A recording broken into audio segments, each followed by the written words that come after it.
So, John Watson, you've got a fantastic career of all sorts of interesting things, being an MP and running your own consultancy and non-exec and chair roles and working in government, local government. Can you tell me sort of how did you go about all of this? There's a large element of accident involved. I'd like to be able to tell you that I started out with a plan and wasn't that the wise thing to do. That would be a load of crap. In truth, it's been a series of self-adjusting cock-ups that have brought me to a surprisingly successful end. I'm qualified as a lawyer, and that's been a rock, a sort of foundation.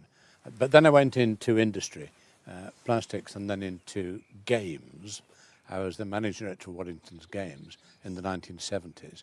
But I'd also worked for Ted Heath when he was Prime Minister, and that led into politics. So I got elected as an MP in 1979. But I was a Conservative, but not a Thatcherite. So I had two very minor ministerial jobs. I was never going to get any further.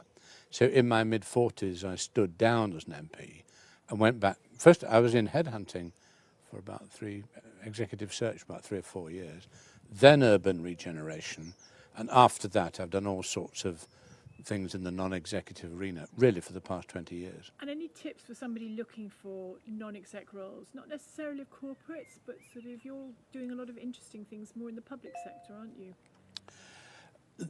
Yes, the non-exec jobs in the public sector tend to be in the NHS. I think if you're just a straightforward hospital board director, you get about 10,000 a year. If you're the chairman, you probably get 25 to 30,000. It'll say in the advert that it's less than 1 day a week. It isn't. It's more than 1 day a week, and you'll be expected to do all sorts of disciplinary hearings and seminars and things like that.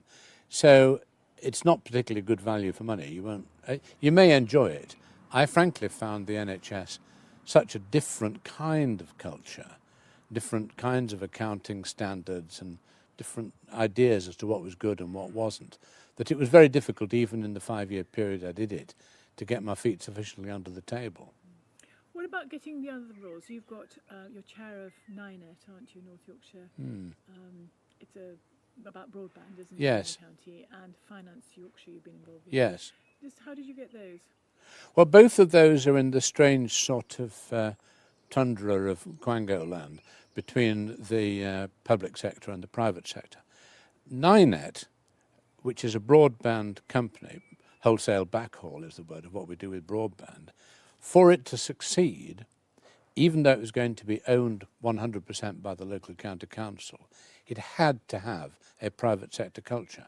Without that, we wouldn't have recruited the necessary skills, and we wouldn't have had the credibility to deal with other people in the business. So it was totally separate from the county council, and we needed an independent non-executive board. The interesting thing there, because I retired from that in January, was when we went to consultants and said, what should the salary of the non-exec chairman be?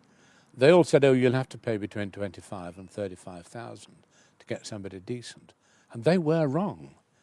We advertised the job as it was on a salary of 15,000 and got a very, very high quality response.